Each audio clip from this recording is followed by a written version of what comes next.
please.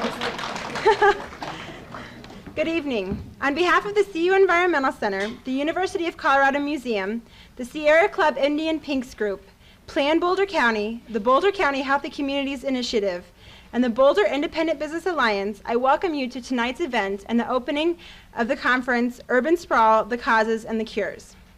Before I introduce tonight's distinguished speaker, I would like to give you a little more information about the conference.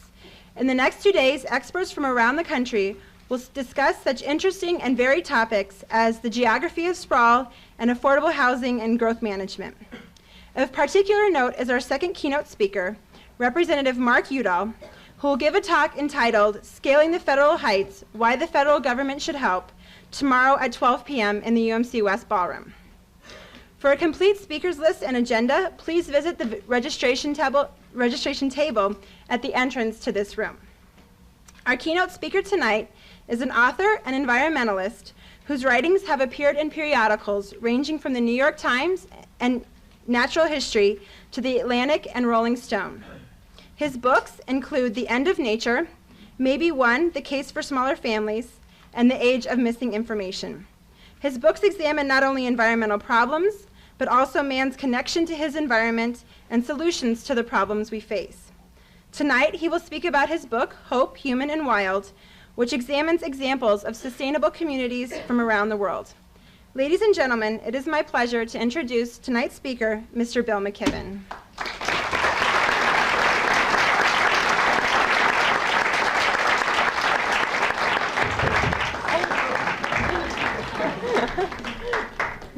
Thank you very much. Thank you. Thank you all for being here, and thank you for that introduction. It's a great pleasure to be here, and I'm especially grateful to Will Tour for taking such good care of me. I'm going to be speaking a lot tonight about the mayor of the city in Brazil that I'm going to be describing for you at some length, a city called Curitiba, and its mayor, Jaime Lerner, who was a great visionary and a hero. And he was such a good mayor that throughout his career, people from other Brazilian cities would arrive in delegations asking if he would move to their city and run for mayor too. And having spent a happy day on the hop bus and the skip bus and things, I'm certain, Will, that it's only a matter of time before delegations appear from other places urging that you too go off. Just as long as they're not delegations from Boulder that come asking that you move to some other city. And, you're going to be talking about sprawl at this conference and about cities. Can you speak into the mic? Yes.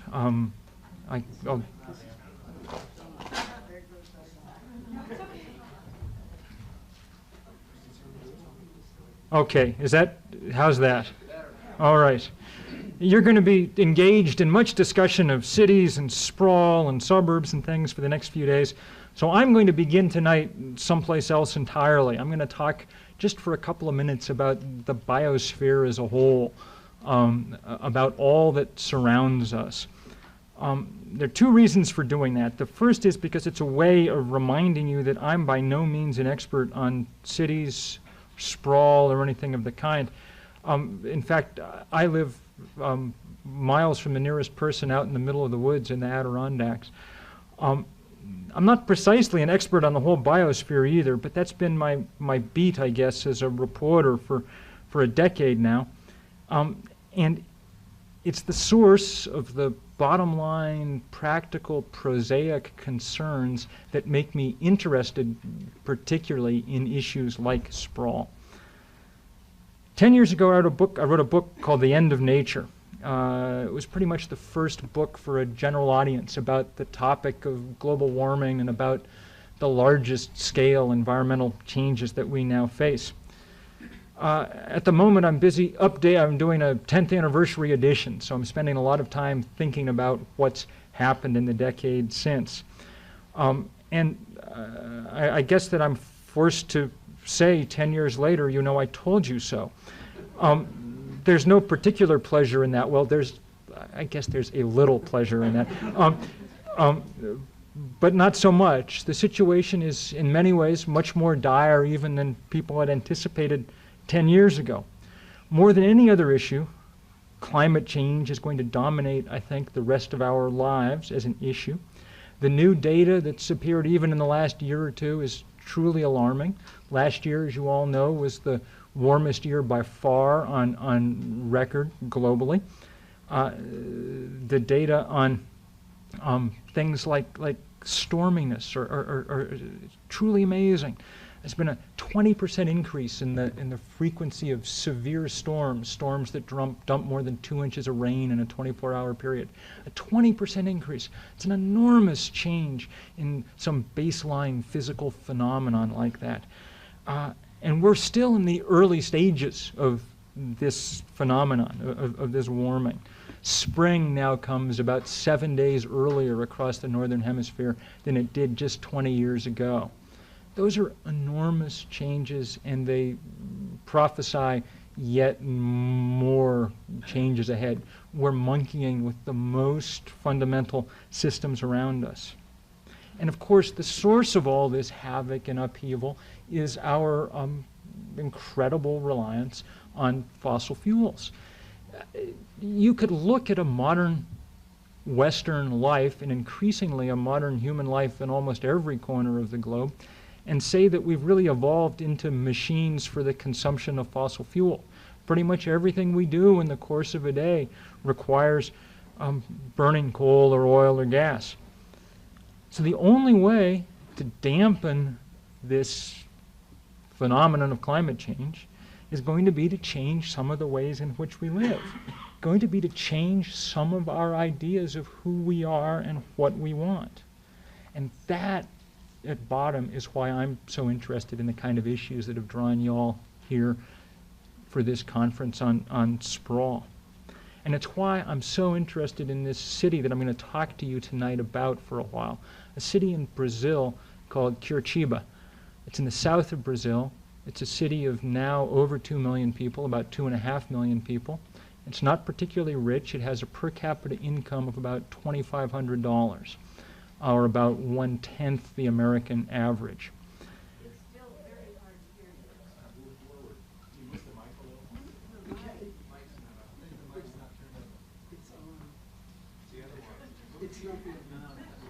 you. Let me try to speak more loudly, and if you have trouble, raise your hands again, and I'll try to keep speaking loudly. I first went to this city of Curitiba in Brazil about 20 years ago. I was on assignment on a completely different topic for the New Yorker magazine. I was in fact supposed to be looking at an oil shale facility someplace in southern Brazil. The plane went through a touchdown in a city called Curitiba that I'd never heard of, and I had to spend the night there. Probably a lot of you have been to Brazil in recent years. If you have, you know that urban Brazil is not always the easiest place to be.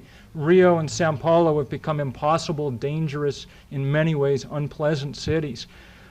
So I was checked into a hotel in this little city and decided with some trepidation that I'd go for a walk. It was the evening, and in Rio or Sao Paulo you really wouldn't do that very often, just go out for a walk in the evening.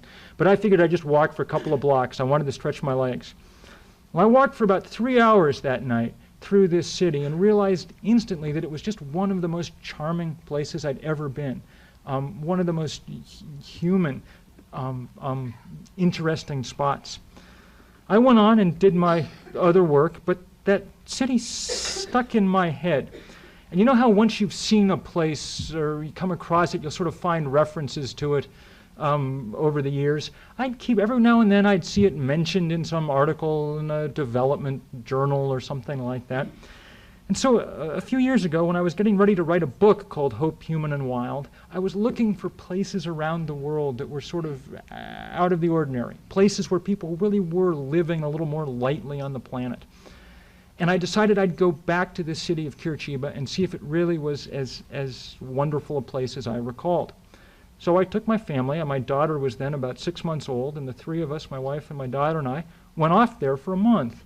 Just took an apartment and lived there, and I spent that month interviewing people and walking around the city. It's an amazing place. It's a city where in the most recent polls, 99% of its residents, 99% of its residents, when asked, said they wanted to stay in that city for the rest of their lives. It's a city which, though it's more than doubled in population in the last 20 years, has managed to nonetheless increase its amount of green space to the point where UNESCO says it has more per capita parkland than any city on Earth. And it's a city whose residents use 25% less fossil fuel than other Brazilians. I want to repeat that number. Mostly because it has the best bus system on Earth, its residents use 25% less fuel than other Brazilians. Now here in Boulder, you have some of the world's best climate scientists up in the hill up at the National Center for Atmospheric Research. And they have huge models of the Earth's climate, the Earth's atmosphere and how it affects climate. If they took that number, that 25% reduction in fossil fuel use, if we could figure out ways to make that work in every city around the world, and they plugged that into their climate models, the weather forecast for the Earth for the next century would change dramatically. It's not enough to end global warming. That would take something like an immediate 60% reduction in the amount of fossil fuels we use. But it would be a damn good start. And it would be before we'd done anything about changing technologies or rejiggering engines or anything like that. Solely through clever organization, through smart thinking, they've managed to take this place and turn it into, in many ways, the most environmentally sound city that I know of. And they did it without thinking particularly about the environment as they did it. That wasn't their goal. Their goal was to make the city the most habitable place they could. One of the byproducts, as often happens, of doing things the right way is that you get a lot of good results. In this case, including good environmental results. So how did they do this? The specific answers aren't all of them going to be applicable to every city that in this country, although some of them are. But the spirit behind those answers, I think, very much is, and that's what I want to talk about tonight. And the first answer as to how they did this, and they transformed this city beginning in about 1972 when this man, Jaime Lerner, took over as mayor. The first thing that you notice about all the innovations in this place is that they are cheap and simple. And that's one of their cardinal rules for how they work. Lerner, the mayor, told me in an interview once, he said, you know, the future of cities is neither Flash Gordon nor is it Blade Runner, you know. It's merely the kind of clever doing things cleverly, doing with what you have as frugally as possible. So, for instance, in the early 1970s when he took over, there was a plan in place to put a subway system into this city. They took one look at that and said, this is ridiculously expensive for what you get out of it. It costs way too much. Forget subways. Instead, we've got the beginnings of a bus line here. Let's build the best bus system that we can. We're used too many times to thinking of buses as rather slow and cumbersome, but that doesn't necessarily need to be the case. This mayor, and this is just to give you an example of how he works and how the city works, the mayor asked himself the question, why is it that buses move slowly? What is it that takes the time? He took a lawn chair out to the nearest bus stop by City Hall and he spent 3 days there. Just sat there watching. He was an architect by training. He had a sketch pad with him. What he discovered was the thing that slowed the buses down was everybody marching up the steps, putting their coin in the little box and walking to the back of the bus. So while he was sitting there, he sketched, and within a few months had built around the city a number of quite beautiful, they call them tube stations. They're these sort of glass, beautiful glass cylinders. You march up a set of steps, you put your money in a box, go through a little turnstile, wait for the bus to come. When the bus comes, doors open as they would on a subway. About 20 people a second can get on and off the bus, okay? That allows you, since you got people getting on like that, that allows you to put in really long buses, okay, since you don't have to walk all the way to the back. They have triple hinged buses that carry 400 people on the major routes. they're in a city of about 2.5 million. They have about 1.5 million bus trips a day, or as many bus trips as occur a day in New York City. The bus system pays for itself, including paying for its expansion through the fare box, even though the fare is pretty low because this is a poor city. It pays for itself because everybody rides the bus. Everybody rides the bus because it's so convenient. The synergies, after a while, build up such momentum that it's almost simple. And the simplicity of it is one of the things they're proudest of. I mean, they've built, in essence, a surface subway system, one that works as fast and carries as many people as the New York City Express subway systems at rush hour can carry on the major routes, but for about 1/100th the per mile cost of putting in the subway. Okay. When they built these buses, when he figured out this system and built the buses in, he went to Volvo, and they quickly designed the bus with these doors opening like that. But Volvo said, well, it's going to be very important that the bus stop at just the right place, so that the people will get on at the right spot and they won't fall off the platform or whatever. We're going to build this optical sensor system for you. But one of the bus drivers, who had no education, and in fact, as many poor Brazilians had no particular last name that anybody knew about, he said, what you need to do is paint a stripe here next to the place to stop. And Volvo said, it'll never work. It's not exact enough. He said, well, let's try it out. And of course, indeed, it worked just fine. They just painted a bunch of stripes. They didn't put in the optical sensor system.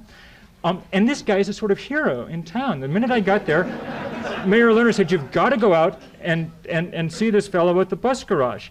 And there he was, and he was out there, working out some plan for how to, back up these triple-hinged buses, which is harder than it sounds. But one of the things that Lerner says is, it's very hard to understand simplicity. If you're not used to thinking about it, simplicity is a very hard thing to understand. But if you keep it foremost in your mind, if you're making do with things all the time, it's as if answers sort of spring up out of nowhere. They had, as with most third world cities, they've had an enormous influx of peasants who have been forced off the land by agribusiness all over southern Brazil and who flooded into the cities. One of the great problems for these people was that they were untrained for any of the kind of work that was available in the city. They needed a job training program. They had no money in the city. What were they going to use for classrooms and things? And how were they going to disperse those classrooms easily around the city so that people in all the different favelas, the sort of barrio communities, could get to them? Well, the mayor said, we have all these buses that go out of commission every few years. We'll start a new bus line. We're going to call it the Line to Work. In Portuguese.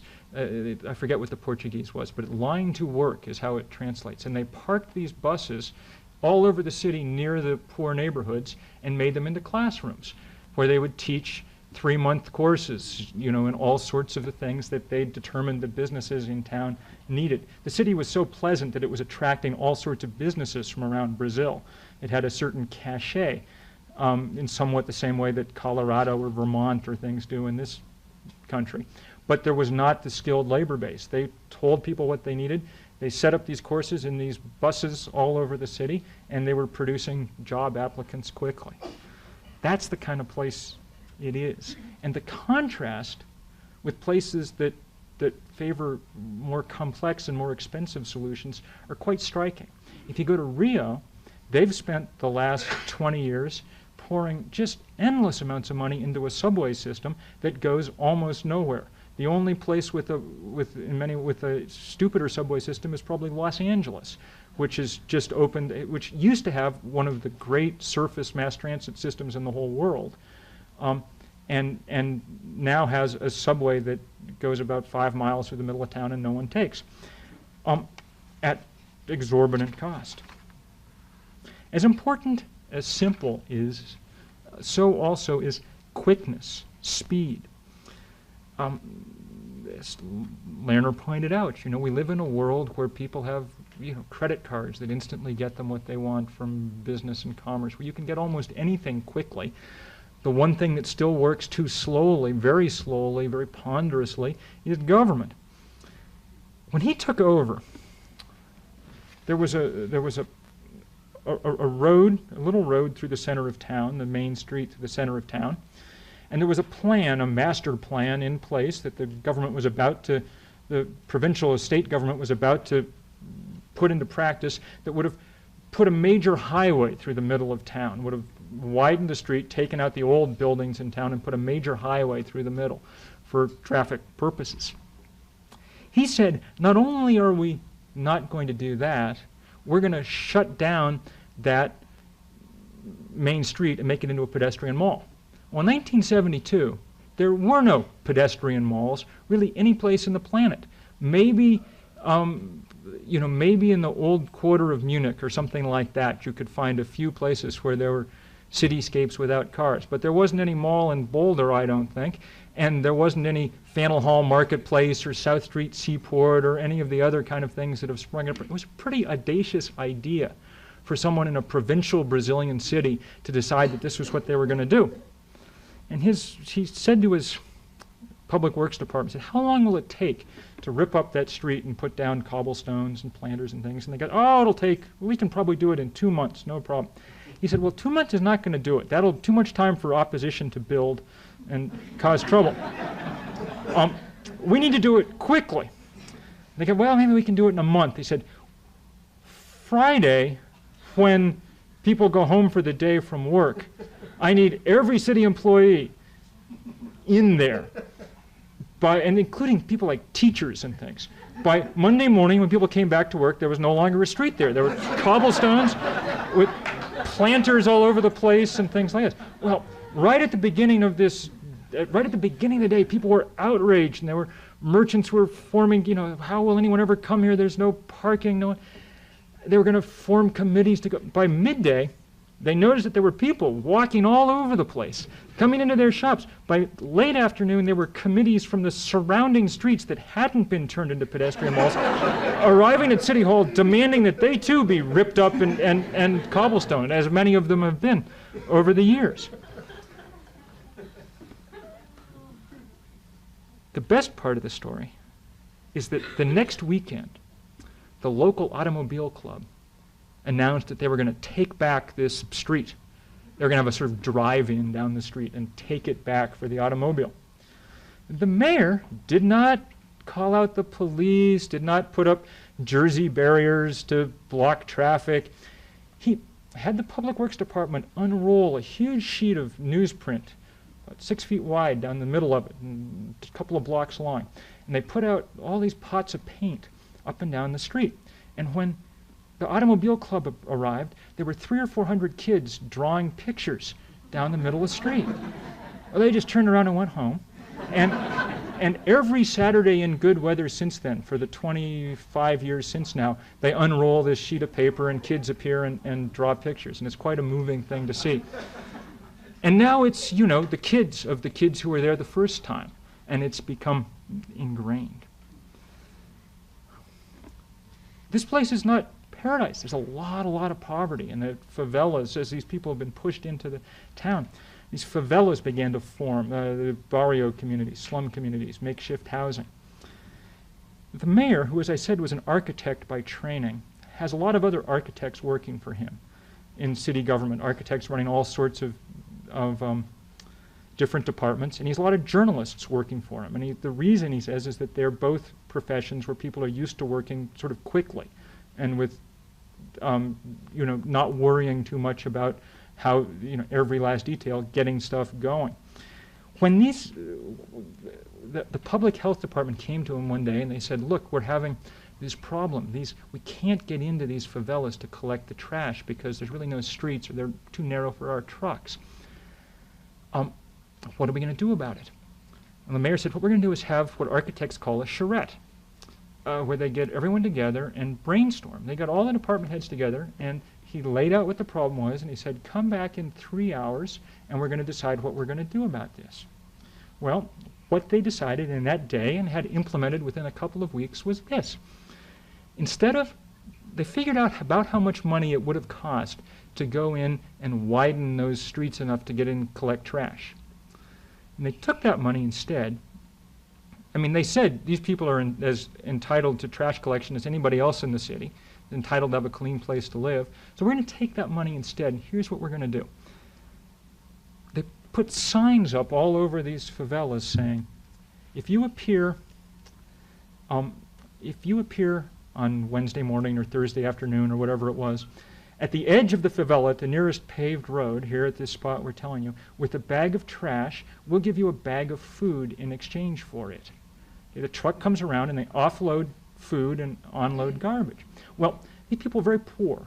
This provided a great, an important nutritional supplement to what they were doing. The favelas, well, they lasted, and they've now mostly disappeared thanks to some things I'll tell you about later, but the favelas became very clean, and the incidence of rat-borne illness, leptospirosis and things, immediately vanished. And they were buying all this food from the farms that remained around the edge of the city, stabilizing what was left of their agricultural system. It was a brilliant idea, and they've expanded it over the years and they make people feel very proud to be a part of it. It sort of integrated these people into the community quickly. And over the years, when there are, for instance, when there's some big sing, when Julio Iglesias came to sing at the Opera House in town, if you turned in a couple of bags of trash, they would give you a ticket to come to the Julio Iglesias concert and things like that. I mean, it's been important to integrating people into the fabric of town. With speed like that and implementation like that comes real credibility. People see things happening, and it builds on that. One of the things, I talked to one of his department heads, and she said, one of the things that Jaime always tells us is, he says, don't wait until all the pumpkins are in your cart to set off toward market, Start off with the cart half full, and it'll fill up as you go along. And it's really true. They haven't always planned everything down to the absolute last detail. They tend to do things, and they tend to work out, and if they don't work out, they change them, and change them pretty fast. And he said, and it was interesting, one of the other groups of people, along with architects and journalists, that he tends to hire a lot of to run things, says are women. And he says that that's because he finds that they're much more likely to adopt that kind of, let's get on with it, let's get something going and see how it develops idea. The contrast to places that I'm used to dealing with, like New York City, are staggering. In New York City, now about 10 years ago, began to implement the notion that they might put toilets along the street. These kind of toilets you see in Europe where you put in a quarter or whatever. Desperately needed. No public facilities left in New York, but it's been now 10 years of suit and countersuit, of endless taking of bids and deciding how much advertising you can put on the outside of the thing, and they still aren't there, even though everyone agrees that they're necessary and a good idea. And with that kind of slowness and sluggishness comes just the opposite of credibility. Comes a sort of cynicism and the sort of desire to move to the suburbs instead of staying in the city. Credibility is particularly important if you kind of do this kind of work, at least it was in Curitiba, because you have to be willing to offend a certain number of people. Why does the bus system work as well as it does? Well, partly it's because they have those the buses where the doors open and you can fit a lot of people on. But you can only drive those buses because they have tons and tons of streets that are for buses only. If you have a triple-hinged bus with 400 people on it, it can't be weaving in and out of traffic all the time. It has to be able to basically just go. And so it's not a very convenient city to drive a car in. There's a lot of streets that are some streets that are off limits to cars, a lot of one-way streets. There's a lot of street lights that turn green the minute the bus approaches and red for all the cars.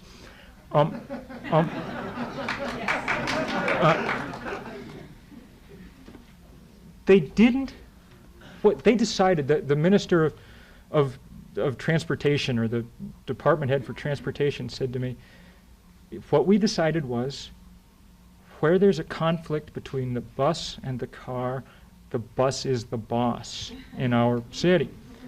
They didn't do what we tend to do in this country, which is for politicians to say, we're going to, we're going to seek to please all constituents and make sure that we have a solution that you can't always find a solution that works for everyone. And what we tend to do, of course, is have solutions that work for cars and don't work for much else. They don't waffle, is what I'm trying to say. And they do things that are so creative that they quickly build a sort of pride that allows people to get over this, whatever offendedness they have about certain things. For instance, I told you that they had more parkland per capita than any city in the world. The reason they have that is because in the early 1970s, Brazil was handing out money for flood control to all its urban areas. Every other urban area in Brazil took the money and channelized their streams so they wouldn't flood the center of town. Curitiba, they took the money and used it to buy, at the sort of edges of what were then the edges of the city, to buy land along stream banks in a number of strategic places, put in big parks. Each of these parks had a lake in the middle, and of course in the spring, each of the lakes rises a few meters as flood control. They have immense amounts of parkland, and of course it's all by now paid for itself 100 times over because the property valuations around the edges of the parks are very high, and the tax collections are high there. But the city is magnificent. People love the parks and spend all sorts of time in them, and they're so creative in how they deal with those lands. One of the problems you have when you have a lot of parks is how are you going to keep the grass cut in these vast spaces? Well, their solution was pretty simple. They found one of these peasants who'd been forced off his land. They gave him, but he'd been a livestock herder before he came to the city. They gave him a truck and they gave him a flock of 40 sheep. He goes to one park and they graze for a couple of days, and then they get in the truck and go to the next park. And whenever they're in the local park, all the school kids come out from that area and draw pictures of the sheep, or pet them or play with them or whatever. It's become one of the symbols of the place, and people love and appreciate it. Their sense of how to do those things is so smart. When they set up the recycling, they set up their recycling system, and they were putting waste baskets out around the city for recycling. They wanted to sort of have a visual reminder of just how much of what you had could be recycled. So on each post, there are two baskets, one for recyclables and one for not. And the basket for recyclables is about 4 times the size of the other one. A good visual reminder. Of course, it only works if you're willing to make sure you go around and collect pretty often, which they do.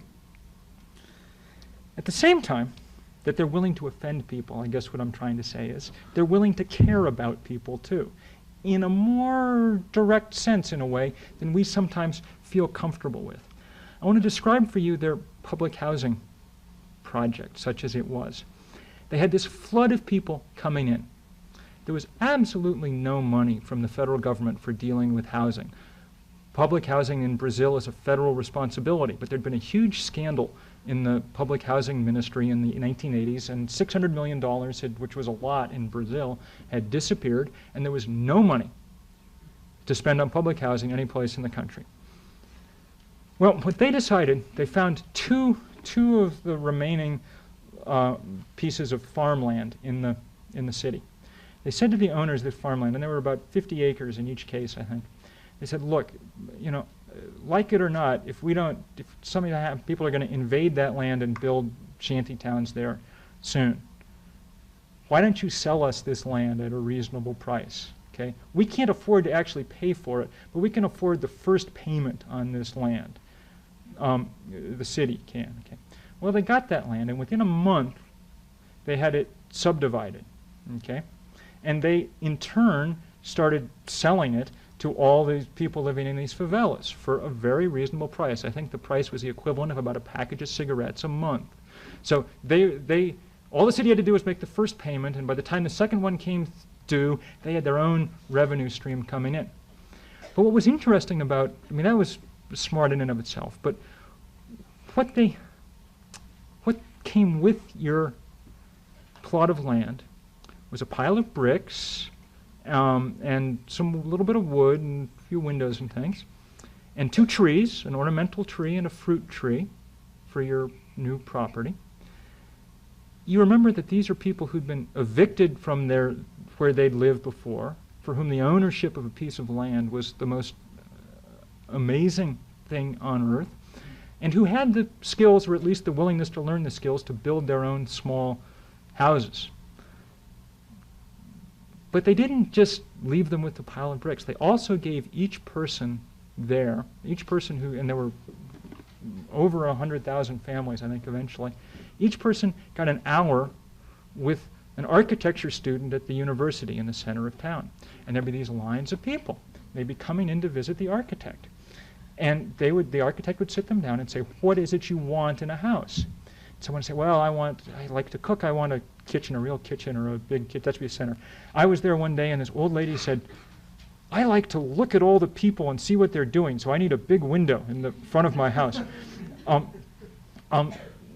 Some other guy came in and he had a picture that he'd clipped from a magazine, some magazine, of a rotating house that he wanted. The architects, I don't think we can do a rotating house, but they'd draw up simple blueprints that in the course of that hour that people could follow, and they'd label the rooms, 1, 2, 3, 4. That was the order in which you were supposed to build them, because nobody had enough money to build more than one room usually to begin with. Well, in between I visited twice, a couple of years apart, and what had been open field, empty field with a few graded roads, 2 years later was home to, as I say, 50,000 people really in each of these plots. On small houses, but each one different, each one reflecting who lived there. They had stores, and of course they'd encouraged, if there was going to be stores in the corner, there was housing above them, and all the kind of things that we've carefully zoned out of existence in most of this country. They were thriving, interesting, useful communities. And the first thing they did, of course, even before the houses were complete, when people were just beginning to build them, the first thing they did was run bus lines out to those communities and put up those tube stations and things as a way, among other things, of saying, you're an important part of this city, right from the start. That's paternalistic in a way, I guess, the way that they went about that, but it's paternalism that seems okay to me. It comes out of real caring, and it comes out of a basic confidence that things can happen, that things can change, that things can improve. I remember a learner saying to me one day, there are 2 kinds of experts in this world.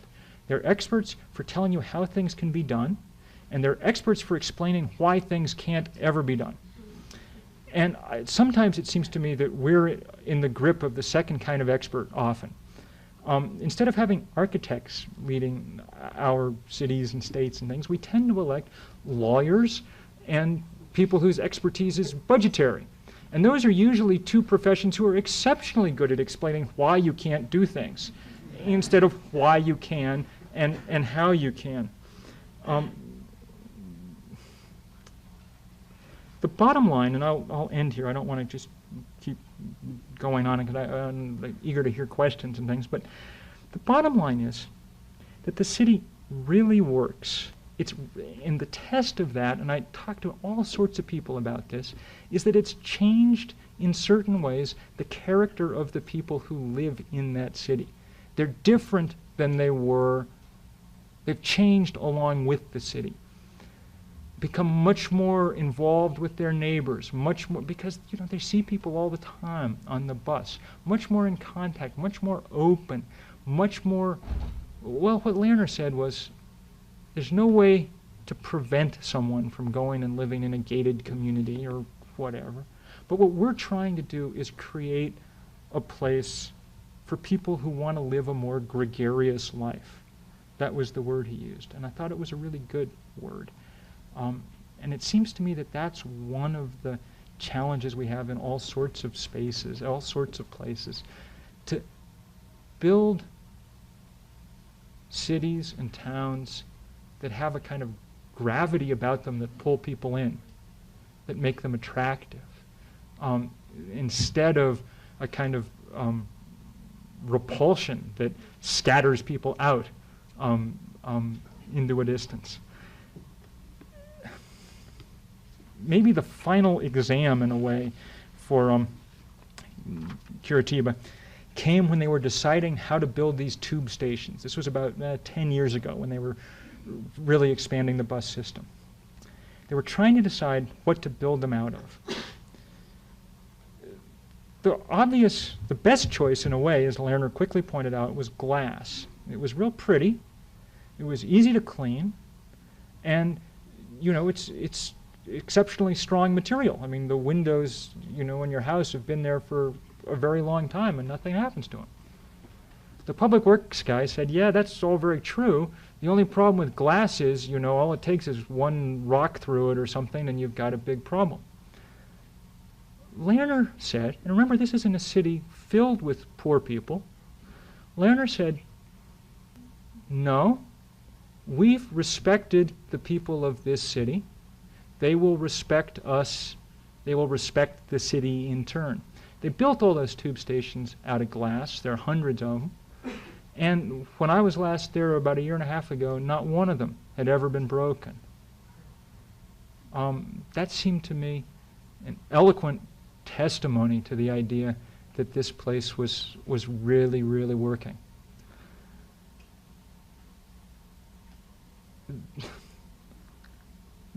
I don't mean in any way to understate the difficulties of the work that we all have to do in all the places we live to make them better.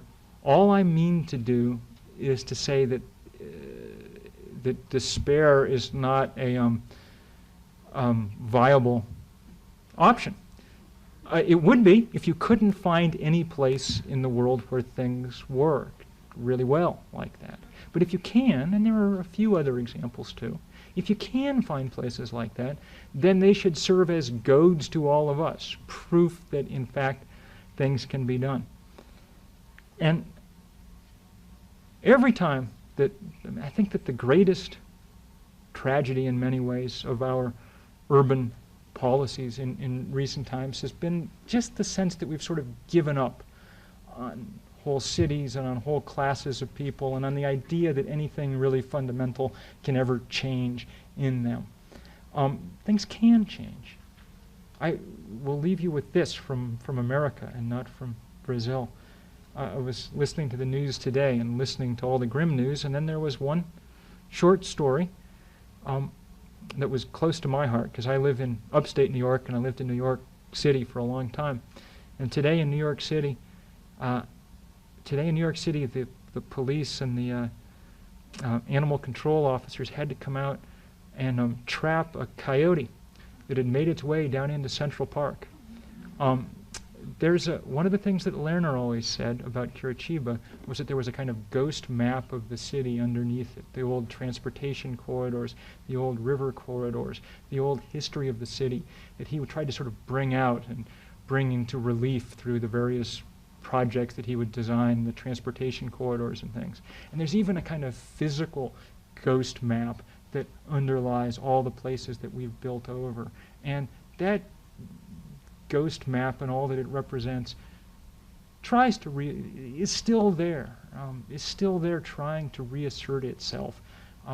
There still are real open and good possibilities in this world, and I'm incredibly happy and moved that all of you are here this week to take on some of these very, very real challenges and try to implement some of these same kind of ideas in places where they're every bit as necessary as they were in this one poor city in Brazil. So there I end. Thank you very much. And if people have questions or things, I'd love to, abuse or whatever, I'd love to take it on.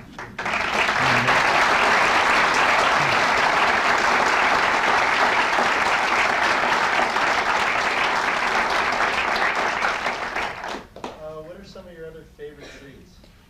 Or others that take the cake? Well, cities are very hard. When I wrote this book, I went out, the question was, what are some of my other favorite cities and other places that really stand out? And of course there are other great cities in the world, but I tended not to write about them because they tended to be rich cities which seemed to me less amazing that Oslo is a wonderful place to go visit, or in some ways Vancouver or Portland or things, then it seemed to me less useful as a model for the rest of the world than that there were cities that weren't blessed with that kind of resources. I mean, the shame of American cities is that with all the money in the world, we're not able to, do these things. The places, and the example of Curitiba is spreading much more rapidly in other poor cities. Delegations arrive there all the time from other Brazilian and Latin American cities, and increasingly from Asian cities. It's difficult because they try to copy the technical innovations, like the bus doors and things, without being willing to confront the real nitty-gritty political issues that help you get there. But those ideas are spreading, I'd say. What you just finished saying there brings on a very interesting question. Our society has a great delight in technological solutions to every problem, and yet most of them are 60 to 90% social problems. How do we make, and there is some necessity for both transformations to take place simultaneously.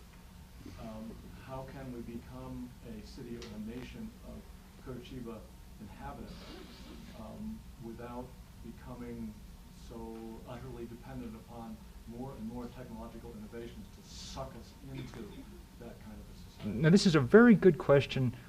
How do we avoid focusing on the technical to the exclusion of the social answers to these kind of problems? And I think it's a very important issue in environmental terms in general. I mean, for instance, right now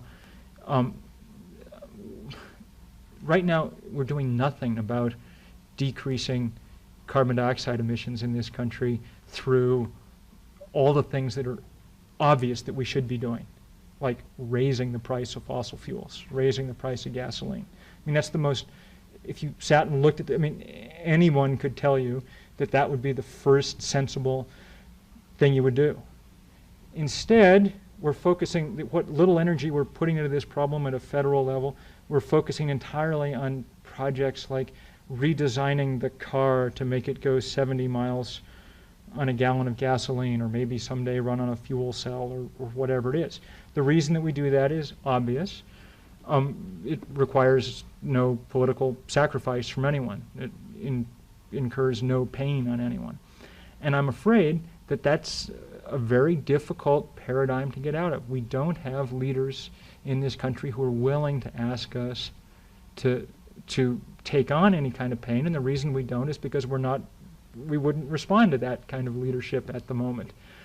President Clinton, in his first term in office, proposed a mild increase in the gas tax, a dime or two. And he was shot down not just by Republicans, but by Democrats, by right and left. And he's never even, the words have never crossed his lips since. He learned his lesson. And so instead we're working on advanced automobiles, which wouldn't be the worst thing in the world, but they're not going to solve any of these problems by themselves. It's a very difficult transition.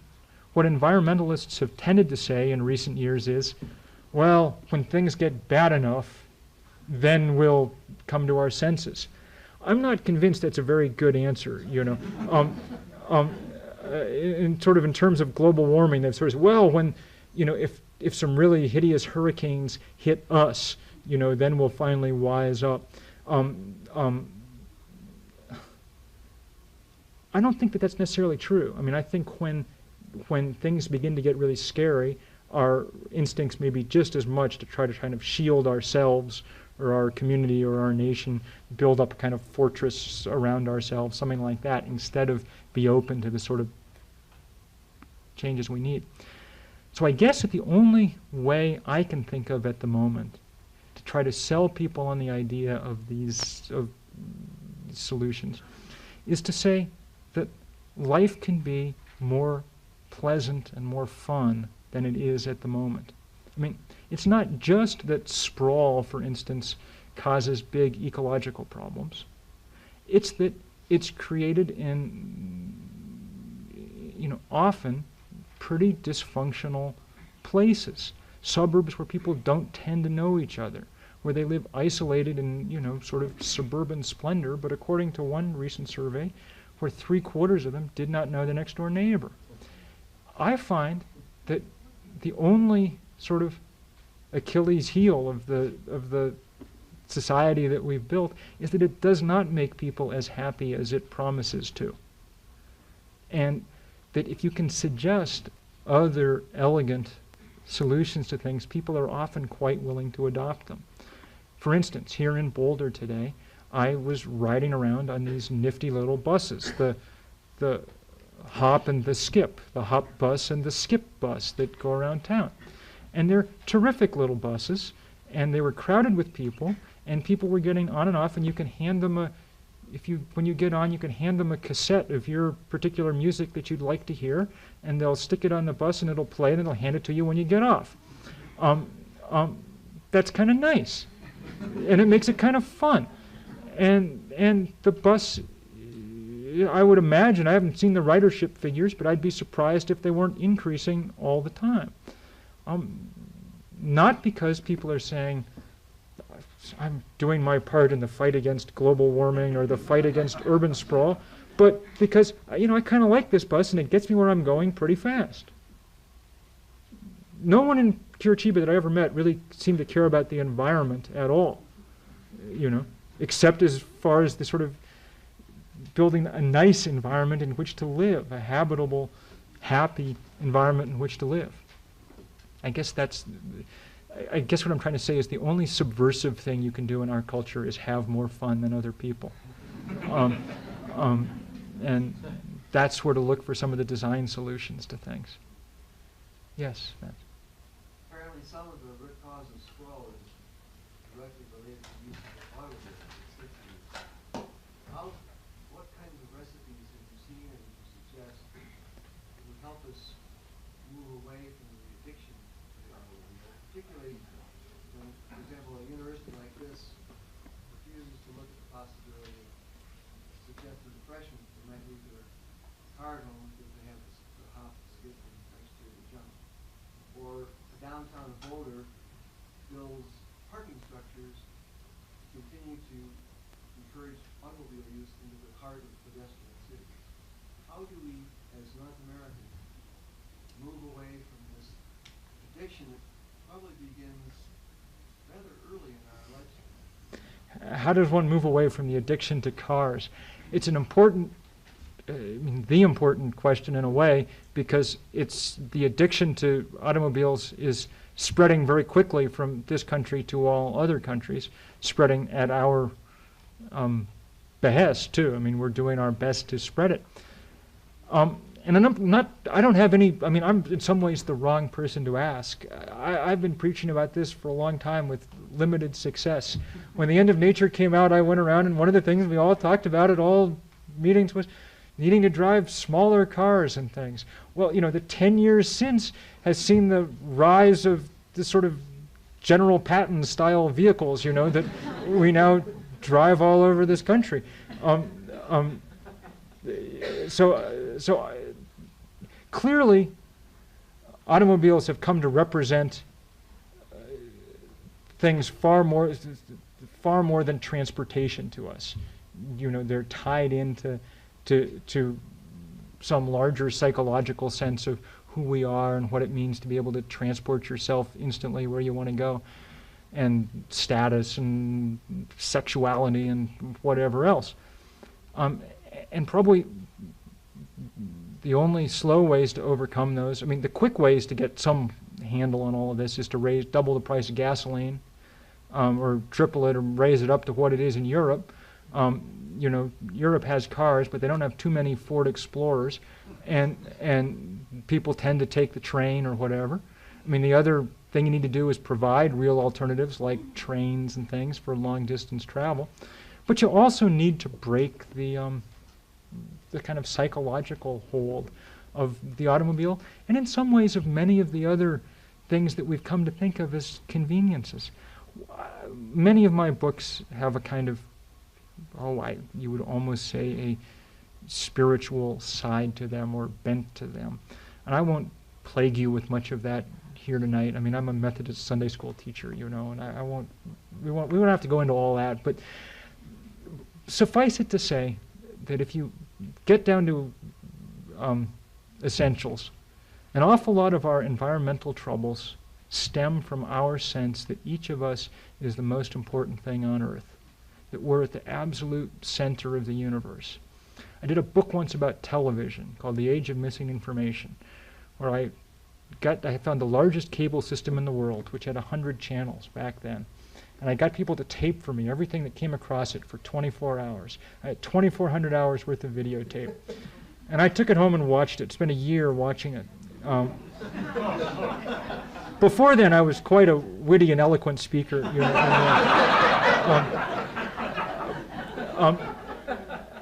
and there were a lot of things to say about it, and I kind of liked that book was sort of funny and had a lot of ideas in it. But if you boiled it all down, you know, distilled it down to its pure essence, the message that comes across there all the time is that you are the center of the universe, you know.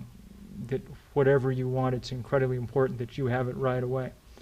And we've come to sort of think of that as human nature. But that's not the only, you know, possible thing that you might have at the center of your view of the world.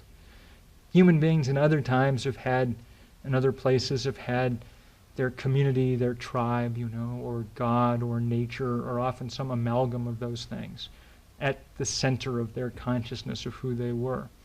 And having those things there changes you. It may impose certain limits on what you're willing to do.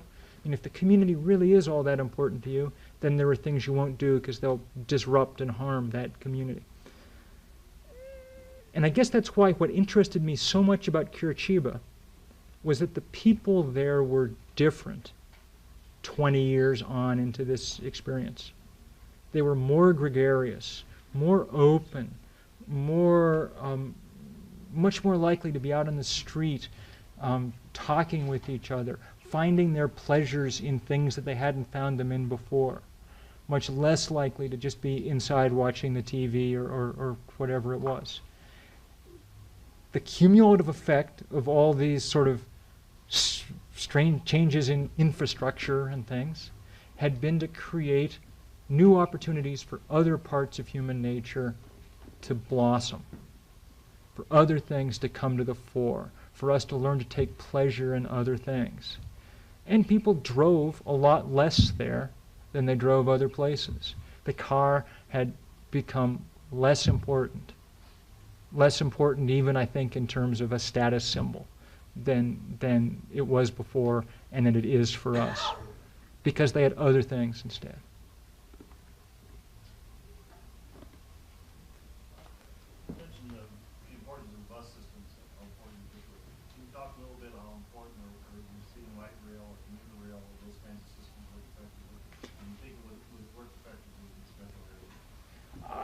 The question was about light rail, and does that work with as well as buses and things? I think that's one of those questions that depends entirely on, it's very situational. And I don't know enough about this metro area, for instance, to know if it would work there.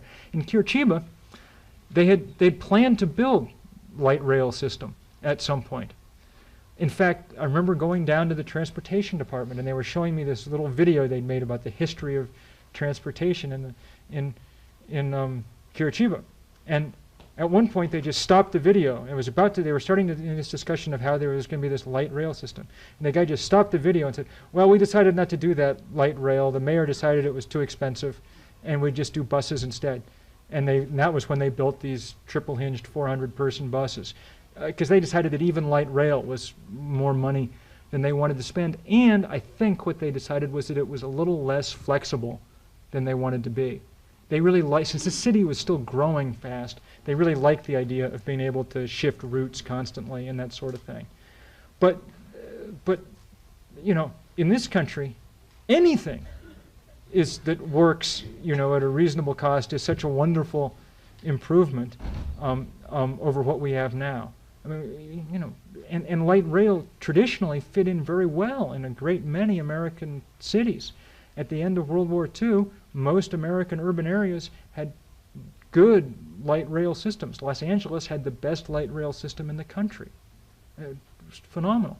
And it was bought up by a consortium of automakers and things and systematically dismantled.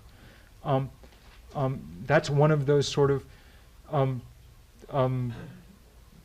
historical, sort of ghost traces on the map that we need to find again and bring back up to the surface.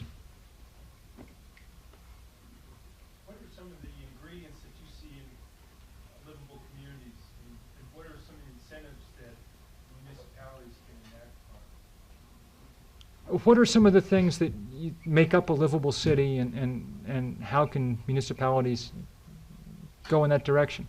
Well, I think that I think that the way to answer that question is to be a little philosophical and to say, what is it that, in a way, that human beings were built for, or that the things that, what do we respond to?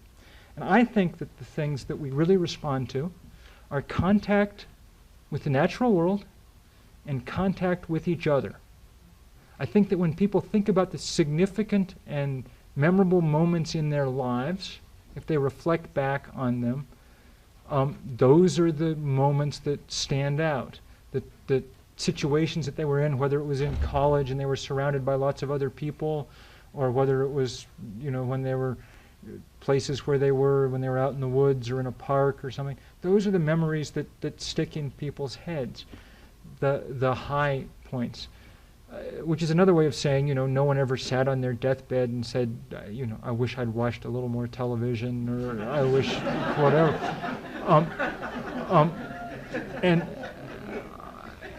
And so I guess that's how, if one were designing a city from scratch, those are that's what you design for, I think. Ways to maximize contact between people and the opportunity for contact with the natural world in some form. And I guess those are the things I'd keep foremost in my thoughts. Yeah, should we be stopping here? Oh, sure, great, good. Yep. Back to the thing on rail, or your next to last question. We were fortunate here in Boulder this winter to have 2 visits from Professor Peter Newman in Perth, Australia, through Professor Havlick, who knows him. He spoke first to play in Boulder, and then because of the impression he made, he came back teaching stint in Philadelphia. And he spoke to the Regional Transportation Board and the Regional Council of Governments. He's published a book along with a colleague who's also been in Boulder called Sustainability in Cities. Have you seen that? No. It's out within the last month or so. And they've been studying for 5 or 10 years urban transportation, where they see a very significant shift towards light rail systems, not big subways. And they've done comparative studies in Australia, Asia, North America, and Europe. And they see all of the things that you talked about human contact, the ability to set up pedestrian malls, the ability to get children and everybody coming into town squares. And so it's an economic study, it's a technological study, and it has a human vision and a humane kind of foundation. And that he was enormously encouraging to a lot of us around here. And interestingly enough, in one of his talks in Boulder, he was asked about the bus system in Brazil, which he agreed that it's a good start, but he said they are moving. Of course, the key thing there is these reserved busways. He said they are going to move towards light rail. I don't know if that's very recent or what. The question was about light rail again, and they may well at some point decide to use some of these, as the city's growth patterns become clear, use some of these express bus lines for some kind of light rail. One of the things that I think is important, I did a piece comparing the bus system in Curitiba with the bus system in New York City. I did a piece for New York Magazine about this. And I described sort of 2 rides, and it was one of those things where things work out for the effect you're trying to have on for journalistic purposes. I rode this great bus ride in this speedy bus in Brazil, and went miles and miles and miles, and got on a bus in New York. We went about 6 blocks, and the bus was hit by a fruit truck in Times Square. It broke off the mirror off the side, and so the bus driver just parked the bus, and me and the 4 old ladies who were on the bus got off under a marquee. The name of the movie, I believe, was, I think it was called Sodom Mania. And there we stood under this marquee for 45 minutes waiting for some other bus to come along and get us.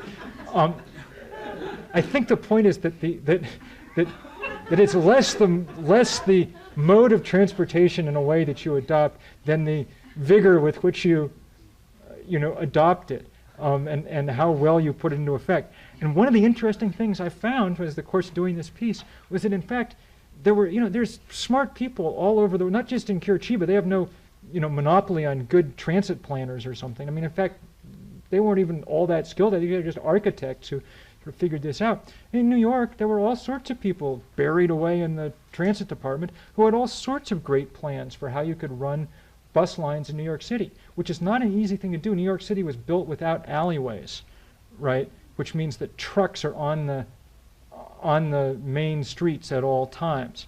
And so you can't have, the bus lane can't be the lane nearest the sidewalk, because the trucks are always unloading there. So they'd figured out this quite interesting way to move the bus lane out into the next lane and have a little sort of peninsula going out there every 3 blocks and things. And it worked great, except that you had to prevent cars from making right-hand turns most of the time. And there were no politician in the city had ever been willing to even entertain this as an idea. All these ideas work great, work well, if you're willing to, if you've built up somehow the political capital to allow you to go implement them. And as I say, I think that the key to doing that in Curitiba was to do one successful thing, and that gave you the capital to go do the next thing. And if you succeeded at that, on and on and on, pretty soon, I mean, if Mayor Lerner, announced that he wanted to, build a series of rocket ships to carry everybody in Curitiba to Mars, most people would say, okay, that must be a good idea. When he left office last time, he became governor of the state in which Curitiba is the main city. But when he left office last time, his popularity rating was 92%,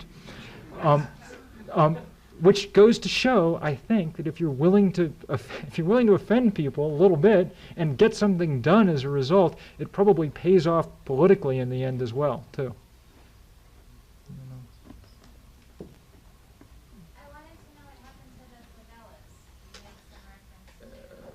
Well, most of the people in the favela, some of them are, still there, and they've gradually sort of improved the housing in the streets. But a great percentage of the people have moved into these public housing.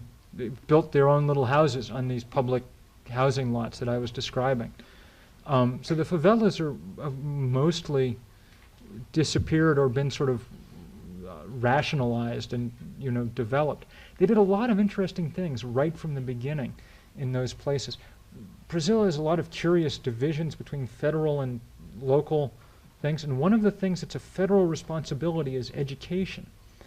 And for some reason, which I never did quite figure out, kids really only went to school in the mornings up through early afternoon. And so there was a big problem, especially in these favela neighborhoods, with just all sorts of kids with nothing to do in the afternoon. So one of the first things they did was put in these, they were sort of like, they were like public gardens, but they were sort of like gardening schools almost. And these kids would go after school to these places, and they would go there because the city would give them a meal. That was the first thing when they got there. And they'd have some of the older people in the community, who were all peasant farmers that, as I said, had been forced into the city, who would be teaching them. They'd lay out these plots, and they'd teach them how to garden. They'd grow some vegetables, which they would either sell or take home, and they grew and there were dozens of these things around the city. They grew all the flowers and tree seedlings and things that they'd use to plant in all the city parks and along the medians and things. These were enormously successful in getting the kids off the street and giving a lot of the older people in those communities something to pass along, and in making these favelas much sort of airier and brighter and more open. And the kids had just such incredible pride in belonging to them. I remember going to one. I was there, and they'd all been given baseball caps for the name of this little school that they were in, and there was like their most treasured possession. And one kid didn't have his, and I asked why, and well, it had been. He'd like worn it to bed every day for and had gotten like completely, and so they were having to get him a new one for him or something. But I guess what I'm trying to say is that the favelas weren't, what was smart was they didn't allow people to think of themselves as what they would call favelados, favela dwellers, in these places. They did all these things like this garbage for food program to make them think of themselves as citizens of Curitiba right from the beginning. And so they never developed this sort of the kind of antisocial, in a way, mindset that you find in the favelas in most of the rest of urban Brazil or Latin America. If you go to favelas in Rio, I've spent some time in them, and they're not places you'd want to go without the proper escort, without someone they're rough and dangerous, and places where the police never go, and the mail carrier never goes, and the trash guy never goes, and they've been there for 5 and 6 generations in some of these places. Yes. I went to school there in the late 40s, and there wasn't much development. I come back here now, and there's a lot of development, and there's a lot of congestion. Now, that may be characteristic of the system we have in this country of developers and development. What sort of a situation do they have in Brazil with regards to that? How does that influence what happens in this city like you're talking about? The question is, how do they sort of restrain development of different kinds?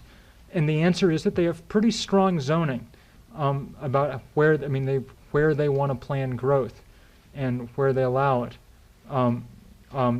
They try to plan it very strongly along these transportation corridors that they're setting up, and they try to encourage, through a variety of zoning mechanisms, fairly dense development for all sorts of reasons, including this sort of sense of gregariousness that it promotes. And they've been pretty successful with that.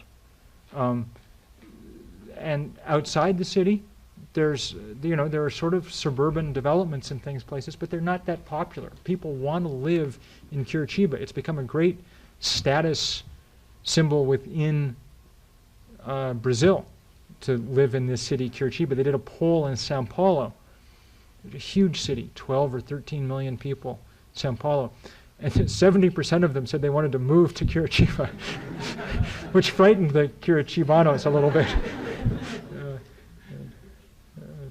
Yes?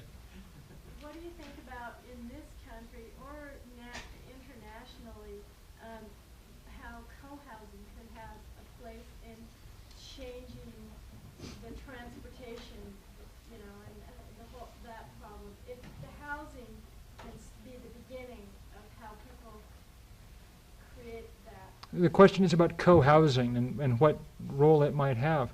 And I think it's one of the most interesting developments that's going on at the moment, less from a kind of, macro planning standpoint and what it'll do to transit policy and things, than from what it says about what we want out of the world. The idea is enormously attractive to an awful lot of people who hear about it, even if they don't have the resources or the courage or the organizational ability or whatever to pull it off themselves. Just the idea of living in that kind of close community with other people, I think, is enormously attractive to more people than you would expect. And I think that's a very good sign, and it'll lead to all sorts of interesting things, including the spread of a lot of co-housing communities over time.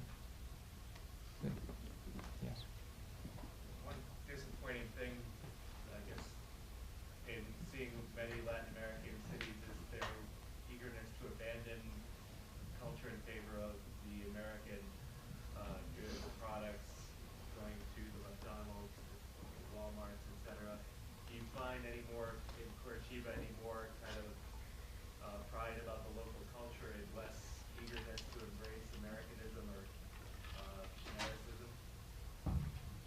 The question is, and it's a cute one, an important question. You know, around the world, people are embracing some of the, in some ways, some of the worst aspects of our commercial and consumer culture. Is that any less in a city like Curitiba? I think in a limited way, anyway, it is. They have so many. They've come up with so many interesting things to do of their own. In the center of the city, there's a municipal poetry center,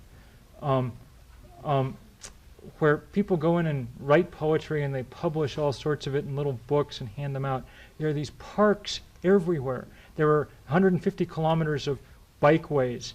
There's all that kind of stuff. I mean, there's endless opportunities for just sort of window shopping. Hundreds and thousands of small stores, very small businesses and local stores and things.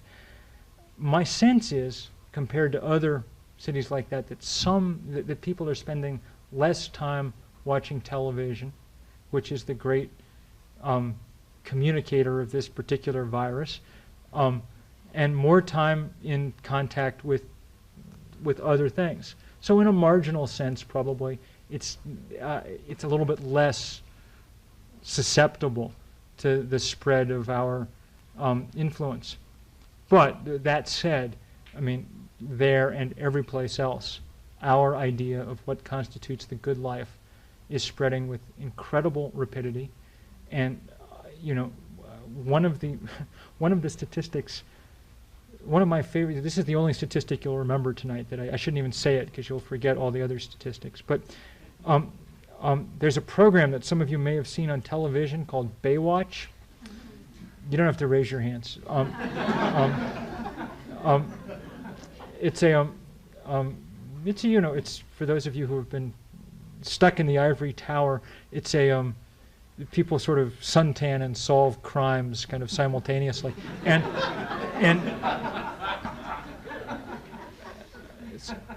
the last figure I saw was that about 1 human being in 5 sees Baywatch each week. Slightly over 1 billion people. That is, you know, far more people than take communion or bow to Mecca or any of those other things that supposedly form our souls in the course of a week. And you know, it's not surprising to me that I found few Curitibas in the world. And I wrote also in this book about a place called Kerala in India, an amazing spot that's worth thinking about and talking about. Few places like that.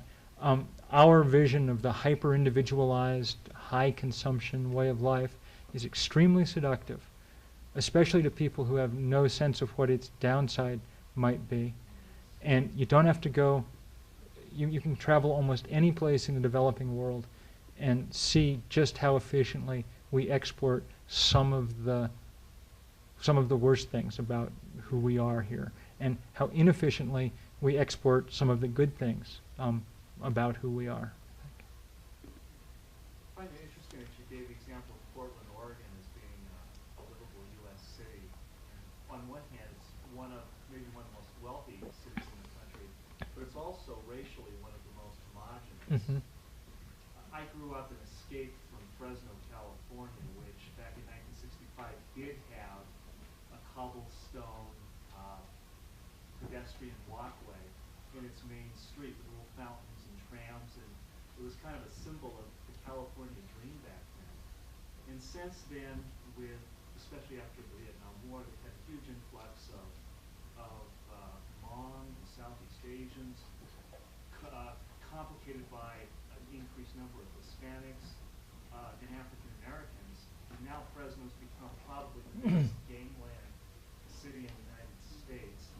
The downtown mall has been completely abandoned. All the little fountains have dried up. The storefronts are all boarded up. And in essence, that it's become one of the biggest disasters of our society. I guess what I'm asking is a fairly complicated question is, how do you take how do you make our cities more livable when increasingly we're becoming more fragmented because of race and culture? Do you have any ideas? The question is, how do we make cities livable when our society is fragmenting and our culture is kind of imploding? Race and culture. And around race and class and all of that. I have no good answer to that. The only thing I would say is that faced with that kind of problem, what we've tended to do is give up and say nothing can be done and let's move those of us who can someplace else. A place like Curitiba was faced with even greater problems of that sort, really. I mean, its population doubling as a completely uneducated rural peasantry arrived without any place to live and no money and no skills that translated into anything. And they just decided they were going to figure out how to deal with that, how to absorb it. And in some ways, things probably are easier with communities that are coming from people who have absolutely nothing at all and who are intensely happy to have the tiny plots of land finally to call their own and things like that. So I don't know what the answers exactly are, especially in a place, you know, where you have, I just read that wonderful book set near Fresno with about the interaction of the Hmong and the medical care system. I've forgotten now the name of the book, but won the National Book Award this year.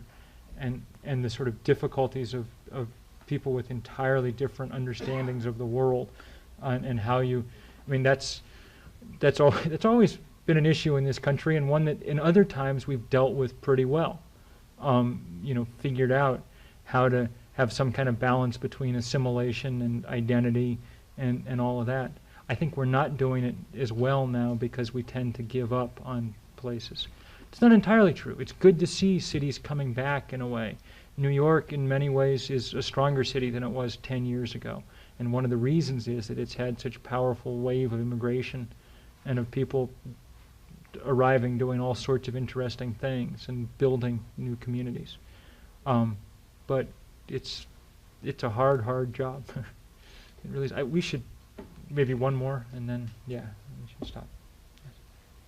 As you've given your talks and gotten feedback on your books, what citizens groups have impressed you with their reaction to your ideas about Curitiba?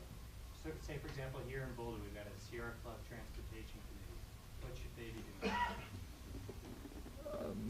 doing? I don't know if I have a good answer to that. Like social bike rides? Yeah, I mean, what are some of the strategies that work, that citizens groups can do? Yeah, there are all sorts of interesting things that are happening. There's a lot of activism around bicycles right now in this country, where you know, sort of critical mass kind of bike rides, and the stuff that's going to be going on in San Francisco this year with Bike Summer. That's an interesting idea. There's an awful lot of people who are doing really good things on open space protection. As you go around the country, you know, whenever I get a little bit of money together, which isn't very often, some of it goes off to the Nature Conservancy, because, you know, there's going to be a piece of land that is going to be protected for a while, you know. There are all sorts of different strategies, and they've all got to come. Let me read, maybe the way to answer that, let me just read, and this is as good a place to stop as any, a quote from Jaime Lerner, the mayor of Curitiba. He's a fascinating man, and among other things, he's one of his great loves is klezmer music. And I was talking to him. He was telling me about spending. He went to New York to visit his daughter or something, and ended up on the Lower East Side, like at Tompkins Park or something, and heard the Klezmatics performing, wonderful group, and within he found them and made them come to Curitiba, and they were a huge hit in Curitiba.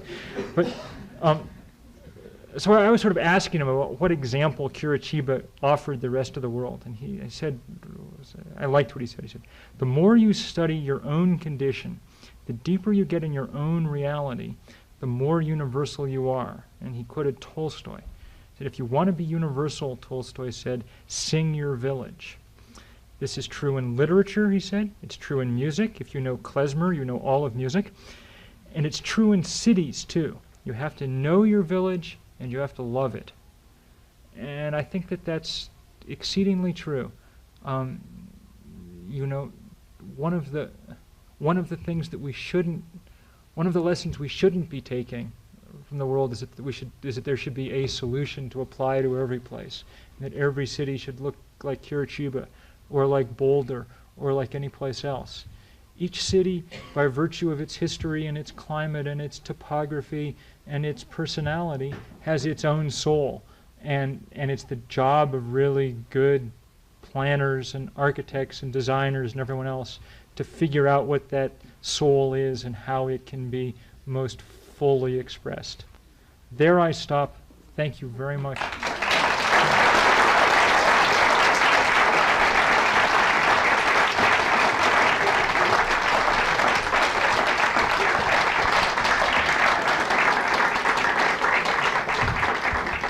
I want to thank everyone for coming tonight. The conference is going to start up bright and early tomorrow morning. Registration will start at 8:30 and the first session will start at 9 a.m. It'll be one floor up in the Glenn Miller Ballroom.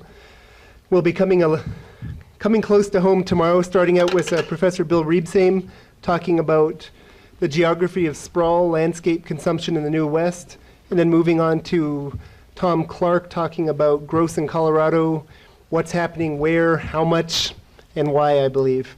And then we'll be moving on to a full set of sessions throughout the rest of the day and Saturday. Speaking of automobiles, somebody left a Chrysler key at the registration desk, so if you're missing your car key, that's where to find it.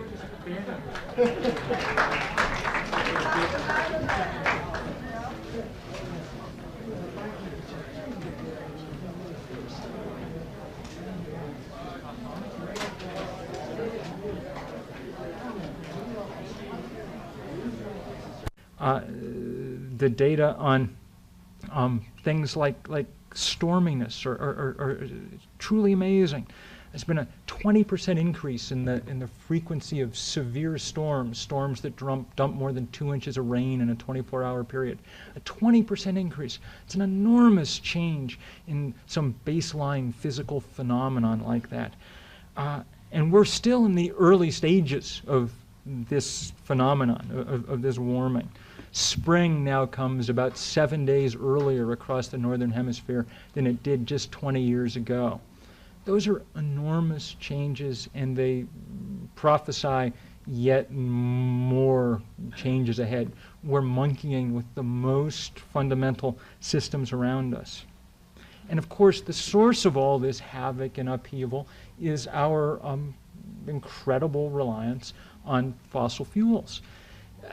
You could look at a modern Western life, and increasingly a modern human life in almost every corner of the globe, and say that we've really evolved into machines for the consumption of fossil fuel.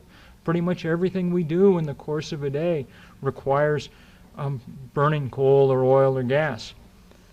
So the only way to dampen this phenomenon of climate change is going to be to change some of the ways in which we live.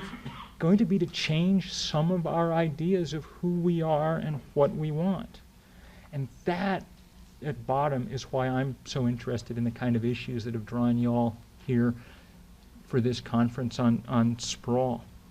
And it's what all that surrounds us. There are two reasons for doing that. The first is because it's a way of reminding you that I'm by no means an expert on cities, sprawl, or anything of the kind. In fact, I live miles from the nearest person out in the middle of the woods in the Adirondacks. I'm not precisely an expert on the whole biosphere either, but that's been my beat, I guess, as a reporter for a decade now. And it's the source of the bottom line, practical, prosaic concerns that make me interested particularly in issues like sprawl. 10 years ago, I wrote a book called The End of Nature. It was pretty much the first book for a general audience about the topic of global warming and about the largest scale environmental changes that we now face. At the moment, I'm busy I'm doing a 10th anniversary edition, so I'm spending a lot of time thinking about what's happened in the decade since. I guess that I'm forced to say 10 years later, you know, I told you so. There's no particular pleasure in that. Well, I guess there's a little pleasure in that. But not so much. The situation is in many ways much more dire even than people had anticipated 10 years ago. More than any other issue, climate change is going to dominate, I think, the rest of our lives as an issue. The new data that's appeared even in the last year or two is truly alarming. Last year, as you all know, was the warmest year by far on record globally.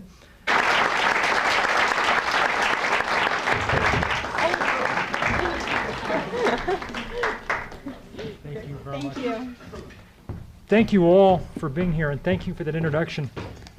It's a great pleasure to be here, and I'm especially grateful to Will Tour for taking such good care of me. I'm going to be speaking a lot tonight about the mayor of the city in Brazil that I'm going to be describing for you at some length, a city called Curitiba, and its mayor, Jaime Lerner, who was a great visionary and a hero.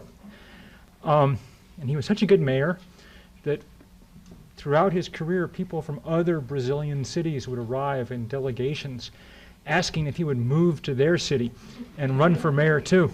And having spent a happy day on the hop bus and the skip bus and things, I'm certain, Will, that it's only a matter of time before delegations appear from other places urging that you too go off. Just as long as they're not delegations from Boulder that come asking that you move to some other city. And, you're going to be talking about sprawl at this conference and about cities. Can you speak into the mic? Yes.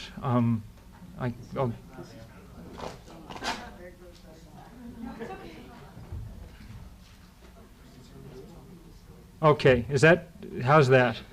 All right. You're going to be engaged in much discussion of cities and sprawl and suburbs and things for the next few days.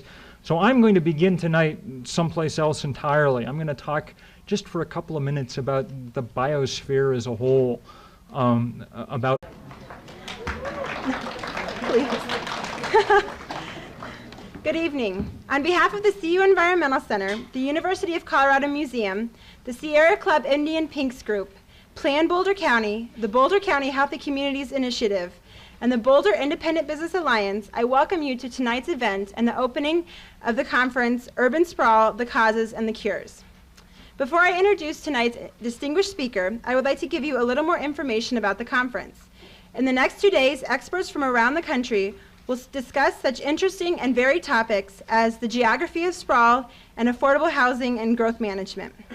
Of particular note is our second keynote speaker, Representative Mark Udall, who will give a talk entitled Scaling the Federal Heights, Why the Federal Government Should Help, tomorrow at 12 p.m. in the UMC West Ballroom. For a complete speakers list and agenda, please visit the registration table at the entrance to this room.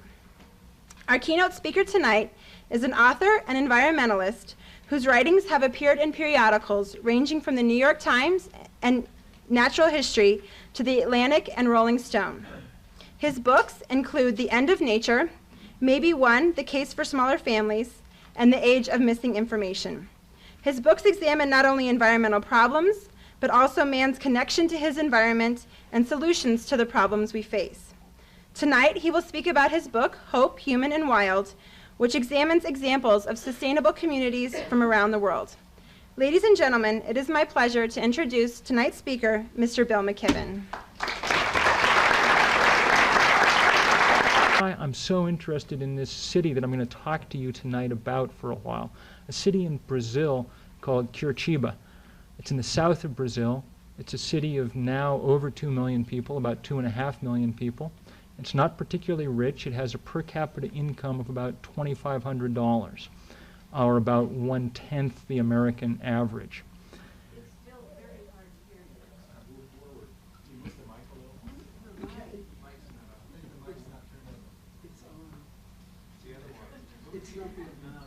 let me try to speak more loudly, and if you have trouble, raise your hands again, and I'll try to keep speaking loudly.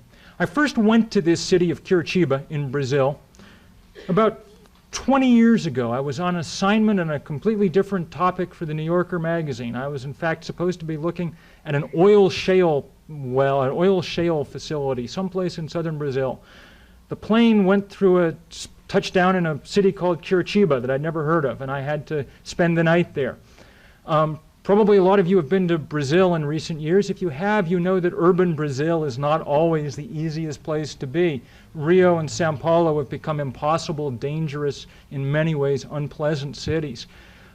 So I was checked into a hotel in this little city and decided with some trepidation that I'd go for a walk. It was the evening, and in Rio or Sao Paulo, you really wouldn't do that very often, just go out for a walk in the evening. But I figured I'd just walk for a couple of blocks. I wanted to stretch my legs. Well, I walked for about 3 hours that night through this city and realized instantly that it was just one of the most charming places